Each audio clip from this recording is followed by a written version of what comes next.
মোহনা তার স্বামী কমলেশ এবং দুই সন্তান পিন্টু ও পলিকে নিয়ে ছোট্ট এক গ্রামে বসবাস করে। মোহনার স্বামী কমলেশ এক ছোটখাটো ফ্যাক্টরিতে কাজে লেগেছিল, কিন্তু ফ্যাক্টরিতে বারবার গিয়ে তাকে ফেরত আসতে হতো।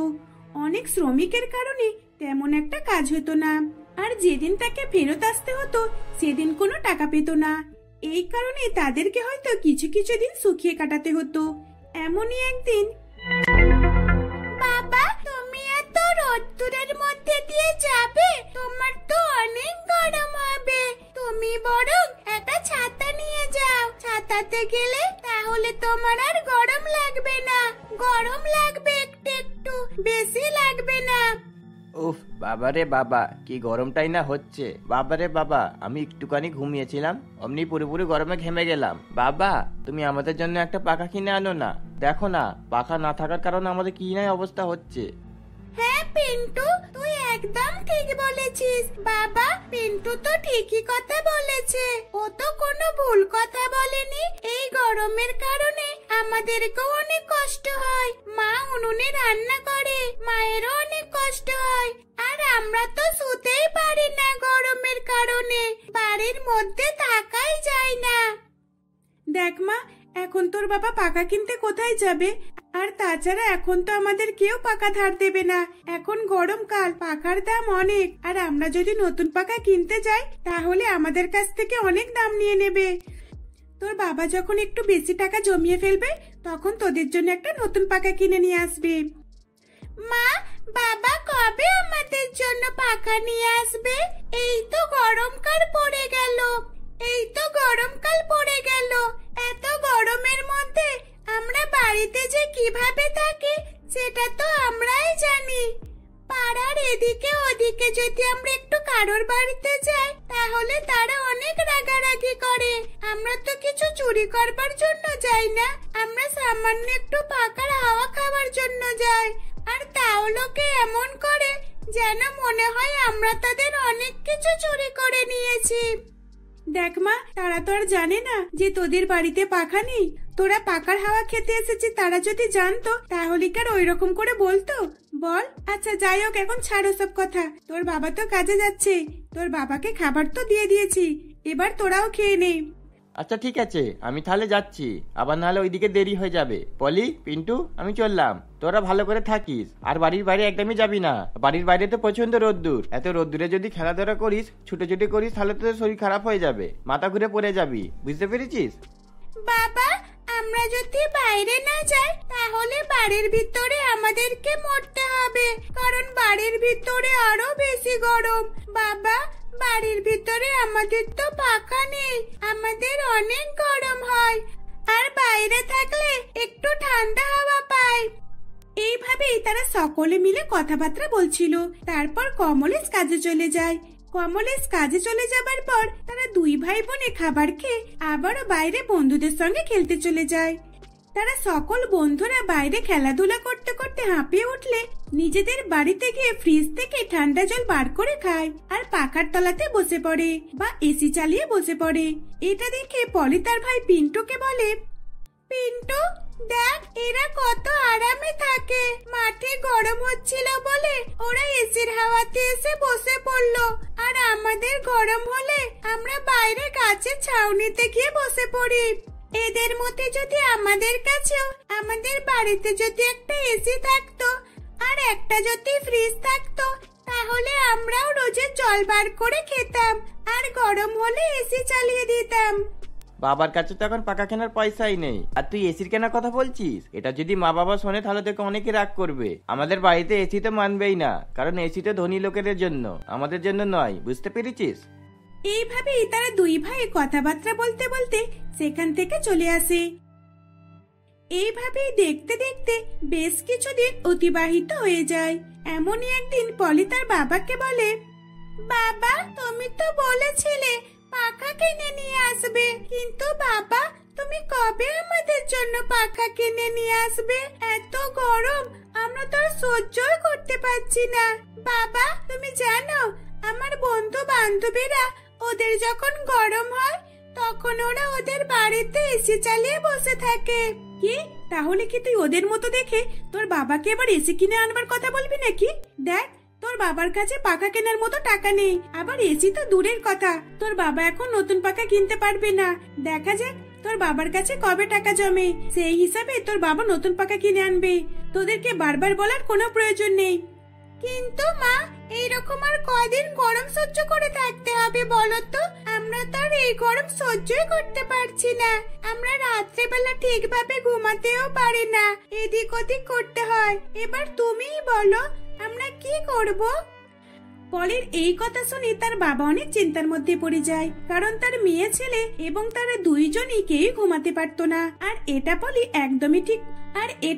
একদমই ঠিক কথাই বলেছিল। পলির এই কথা নিয়ে তার বাবা অনেক চিন্তা ভাবনা করতে থাকে। দেখতে দেখতে বেশ কিছুদিন কেটে যায়। দিনের পর দিন গরমের উত্তাপ যেন আরো বেশি পরিমাণ পড়ছিল, আর এই সব পলি আর পিন্টু একদমই সহ্য করতে পারছিল না। মা, খুব গরম হচ্ছে, আমি বাইরে চলে যাচ্ছি। রুমের ভিতরে আর থাকতেই পারছি না, আমার নিঃশ্বাস নিতে কষ্ট হচ্ছে। এই বলে পিন্টু ছুটে বাইরের দিকে চলে যায়। পিন্টু বাইরে চলে যাবার পর তার পেছন পেছন তার বোন পলিও চলে যায়। তারা রাত্রেবেলা বাড়িতে আসতো আর সকাল হলে বেরিয়ে যেত, কোনো বন্ধু বান্ধবদের বাড়িতে থাকতো এবং খেলাধুলা করতো। তারা সকাল বেলার থেকে বাড়িতেই থাকতে পারতো না। রাত্রেবেলা হলে কোথাও যাবার তো থাকতো না, তাই তারা বাড়িতে থেকে ঘুমাবার চেষ্টা করতো। কিন্তু তাদের দুইজনের এবং তাদের দুই ভাই বোনের কারোর চোখে ঘুম আসতো না। এইরকম ঘুমের কারণে পিন্টু আর পলির চোখের নিচে কালো দাগ পড়ে যাচ্ছিল। আর তাদেরকে দেখে তাদের মা বলে, কিরে, তোরা দুই ভাই বোন এইরকম হয়ে যাচ্ছিস কেন? দিনের পর দিন তোদের যেন চেনাই যাচ্ছে না, তোরা এত রোগা হয়ে যাচ্ছিস কেন? আর চোখের নিচে এরকম কালো দাগ, এগুলো কি? দেখো মা, আমাদের তো সারা রাত ঘুমই হয় না, আমরা তো জেগে জেগেই কাটাই, তাই হয়তো এই কারণে এই রকম হয়েছে। আর আমি জানি ঘুম না হওয়ার জন্য আমার শরীরটা ভীষণ খারাপ লাগছে, তাই আমি তোমাকে কিছুই বলতে পারছি না। পলির এই কথা শুনে তার মা আর বেশি দেরি না করে পলিকে এক ডাক্তারের কাছে নিয়ে যায়। ডাক্তার বাবু তাদের দুই ভাই বোনকে চেক আপ করে। তারপর ডাক্তার বাবু বলে, আপনারা এরকম মা বাবা কি করে হতে পারেন? এত কেয়ারলেস! আপনারা কি সন্তানের একটু দেখাশোনা করতে পারেন না নাকি? আচ্ছা দেখুন তো, আপনি বুঝতে পারছেন তো আপনার ছেলে মেয়েরা এরকম কিভাবে হয়েছে?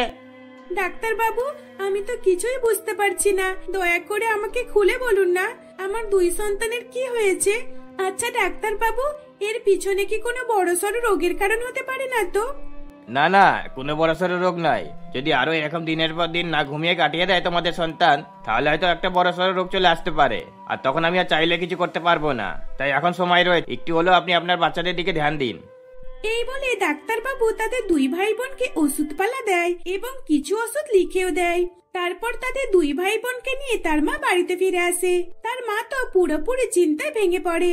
আর এই কথা যখন তার বাবাকে শোনানো হয়, তখন কমলেশ বলে, তুমি চিন্তা করো না, আমি এর একটা ব্যবস্থা করেই ছাড়বো। ওদের দুই ভাই বোনের জন্য একটা নতুন পাখা কিনে নিয়ে আসবো। আমার কাছে কিছু টাকা জমেছে। আমি ওদের জন্য কিছু টাকা জমাচ্ছিলাম। আমি জানি তোমার দ্বারা একা সম্ভব হবে না এত টাকা জমানো, তাই আমার নিজের কাছেও আমি কিছু জমিয়েছিলাম। এই নাও, এই টাকাটা নিয়ে আজকে যেমন হোক করে একটা ভালো সুন্দর পাখা কিনে নিয়ে এসো, যেন আজকে রাত থেকে আমার দুই সন্তান খুব ভালোভাবে ঘুমাতে পারে, ওদের আর কোনো কষ্ট না হয়। এই বলে মোহনা তার স্বামীকে টাকা দিয়ে দেয়। তারপর কমলেশ একটা নতুন পাখা কিনে নিয়ে আসে। আর সেই পাখা দেখে তার দুই সন্তান পলি আর পিন্টু অনেক খুশি হয়। সেদিনের রাত থেকে তারা পরিবারের 4 জনে মিলে খুবই আরাম করে শান্তির সঙ্গে ঘুমাতে পারে। নতুন পাখা পেয়ে তারা খুব ভালোভাবে ঘুম দেয়। আর এইরকম ভাবেই তারা হাসি খুশিতে দিন কাটাতে থাকে। বৌদি, বৌদি, তুমি এখনো পর্যন্ত আমাকে জামা কাপড়গুলো ইস্ত্রি করোনি কেন? ওহ বাবারে বাবা, কি গরম পড়েছে! যাও, আমাকে এক গ্লাস ঠান্ডা জল আর ঠান্ডা কোল্ড ড্রিঙ্কস এনে দাও। সত্যি তোমাকে বারবার এই কথাগুলো কেন বলতে হয় কে জানে? তুমি দেখতে পাচ্ছ না আমি বাইরে থেকে এসেছি, আর আমাকে এগুলো দিতে হবে তো? আমি বলবো তবে তুমি দেবে? নন্দিনী, কি হচ্ছেটা কি? তোরও তো হাত পা রয়েছে, তাহলে তুইও তো ওগুলো নিয়ে খেতে পারিস। আর তাছাড়া ফ্রিজে তো সবসময় ওইসব রাখা আছে, একটুখানি ফ্রিজটা খুলে সেটা কি তুই নিয়ে আসতে পারিস না? সেটা যদি তোর বৌদি করে দেয়, তাহলে তোর বৌদির বাকি কাজগুলো কখন করবে? দেখতেই তো পাচ্ছিস কত কাজ বাকি রয়েছে। ওহ মা, তুমিও না সত্যি সবসময় বৌদির হয়ে বলো। তুমি দেখতে পাচ্ছ না আমার এত গরম হচ্ছে, আমি এত রোদ্দুরের মধ্যে দিয়ে আসলাম, আর তুমি আবার আমাকে এই কথা শোনাচ্ছ? সামান্য একটুখানি ঠান্ডাও আমাকে দিতে পারছে না বৌদি। মা থাক না, আপনাকে আর কিছু বলতে হবে না। নন্দিনী, তুমি একটুখানি বসো, আমি এক্ষুনি তোমাকে জল আর কোল্ড ড্রিঙ্কস নিয়ে এনে দিচ্ছি। এই বলে পায়েল রান্নাঘরে চলে যায়। রান্নাঘর থেকে পায়েল তার ননদ নন্দিনীকে কোল্ড ড্রিঙ্কস আর ঠান্ডা জল নিয়ে এসে দেয়। তখন তার ননদ সেগুলোকে গ্লাস, বোতল এবং কোল্ড ড্রিঙ্কস এর বোতলগুলো সেখানেই রেখে দেয়। সেটা দেখে সুস্মিতা দেবী খুবই রেগে যায়। তখন সুস্মিতা দেবী তার মেয়েকে বলে, নন্দিনী, এগুলো কি হলো?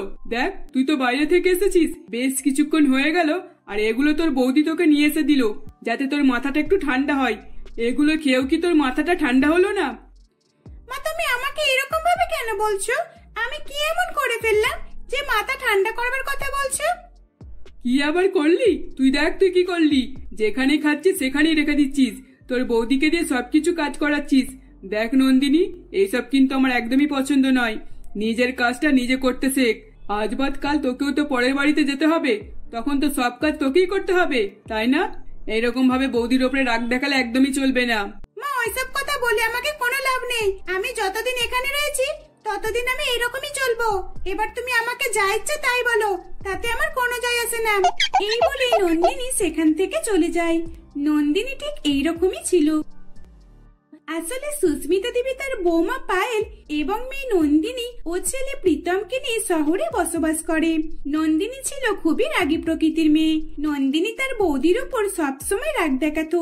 এত গরমে নন্দিনী সবসময় রেগে থাকতো, আর এই রাগটাই তার বৌদির উপরে ওঠাতো। এইরকম ভাবে দেখতে দেখতে বেশ কিছুদিন অতিবাহিত হয়ে যায়। এমনই একদিন নন্দিনী কলেজে যাবার জন্য রেডি হচ্ছিল। বৌদি, বৌদি, তুমি কি এমন কাজ করো বলো তো? আমি তোমাকে যে কাজটা বলি তুমি সেই কাজটা কেন করো না? বৌদি, কোথায় গেলে তুমি? এদিকে এসো। নন্দিনীর গলার আওয়াজ শুনতে পেয়ে তার বৌদি সেখানে আসে। হ্যাঁ নন্দিনী, বলো কি হয়েছে? তুমি কেন এত ডাকাডাকি করছো? বৌদি, তোমাকে আমি কবে থেকে বলছি আমার জামা কাপড়গুলো ধুয়ে রাখবে, কিন্তু তুমি তো আমার কোনো কথাই শোনো না। আমাকে বারবার রাগ দেখাতে বাধ্য করো। মা, মা, তুমি কোথায় গেলে? এদিকে এসো। দেখো, তোমার বৌমা আমার কোনো কথাই শুনে না। আবার আমি যদি তোমার বৌমাকে রাগ দেখাই তাহলে তুমি আবার আমাকে কথা শোনাও। তুমি একবার এদিকে এসো। কি হয়েছেটা কি নন্দিনী? তুই কেন এত চিৎকার করছিস? উফ বাবা রে বাবা, তোর জ্বালায় যে এক মুহূর্ত বাড়ির ভিতরে থাকা যাবে না দেখছি। তুই যতক্ষণ বাড়িতে থাকিস ততক্ষণই এরকম করিস, আর তুই যখন কলেজে চলে যাস বা অন্য কোথাও বন্ধুদের সঙ্গে চলে যাস তখন আমার বাড়িটা একদম শান্ত থাকে, তখনই আমার ভালো লাগে। মা থাক না, কেন আপনি ওই রকম বলছেন? আর তাছাড়া নন্দিনী তো এই বাড়ির মেয়ে। নন্দিনী যদি চলে যায় তাহলে আমাদের বাড়িটা তো পুরো ঠান্ডা হয়ে যাবে, তাই না? এইরকম বলবেন না, নন্দিনী তো মনে কষ্ট পাবে। থাক বৌদি, তোমাকে আর আমার হয়ে কোনো কথা বলতে হবে না। আমি জানি তুমি আমার সামনে এরকম ভালো হওয়ার নাটক করবে আর পিছনে আমাকে আবার গালাগালি করবে, তাই তো? তোমাকে আমি খুব ভালো করে চিনি। এই দেখো, এই জামা কাপড়গুলো আমি রেখে যাচ্ছি, ভালো করে ধুয়ে রাখবে। আর যদি পরিষ্কার না হয় তাহলে কিন্তু তোমাকে আমি আবারও ধোয়াবো। এই বলে নন্দিনী কলেজে চলে যায়। নন্দিনী কলেজে চলে যাবার পর তার বৌদির জামা কাপড়গুলো সবকিছু পরিষ্কার করে ভালো করে ধুয়ে শুকাতে দিয়ে দেয়। এইসব দেখে সুস্মিতা দেবী তার বৌমাকে বলে, বৌমা, তুমি কেন ওর কথা শোনো বলো তো? দেখো বৌমা, নন্দিনী তো সবসময় ওই রকমই রাগ মেজাজি, তুমি ওর কথা একদমই শুনবে না। আর যত যাই বলুক না কেন তুমি ওর কথাতে কানও দেবে না, তাহলে দেখবে ও নিজের কাজটা নিজে করবে। এখন যদি ও নিজের কাজটা নিজে না করে তাহলে ভবিষ্যতে ওর অনেক সমস্যা দেখা দেবে। মা নন্দিনী তো আর এই বাড়িতে কয়দিন রয়েছে, তাহলে ওর কথা শুনতে আমার কোনো যায় আসে না, কারণ পরের বাড়িতে গিয়ে তো ওকেই সব কাজ করতে হবে। এখন যতদিন এই বাড়িতে রয়েছে ততদিন নয় আমিই করে দিই। এই বলে পায়েল নন্দিনী সবকিছু কাজ করে দেয়। আসলে পায়েল ছিল খুবই সাদাসিধে মনের মানুষ। তার ননদ, শাশুড়ি মা এবং স্বামী তাকে যা বলতো সে সেটাই করতো, কিন্তু নন্দিনী তার বৌদিকে একদমই সহ্য করতে পারতো না। যখন ইচ্ছা তখনই তাকে কথা শোনাতো। এইরকম ভাবে আরো বেশ কিছুদিন কেটে যায়। এমনই একদিন নন্দিনীর জন্য তার দাদা প্রীতম একটা ভালো পাত্র দেখে, যার নাম ছিল নিখিলেশ। নিখিলেশ ছেলে হিসেবে খুবই ভালো আর একটু ধনী হবার কারণে নন্দিনীর তাকে পছন্দ হয়। এটা দেখে তার বৌদি অনেকই খুশি হয়। নন্দিনী, সত্যি তুমি খুবই ভাগ্যবতী। দেখো নিখিলেশ অনেক ভালো ছেলে। তোমার দাদা তো আমাকে বলছিল নিখিলেশের মতো ভালো ছেলে নাকি পাওয়াই যাবে না।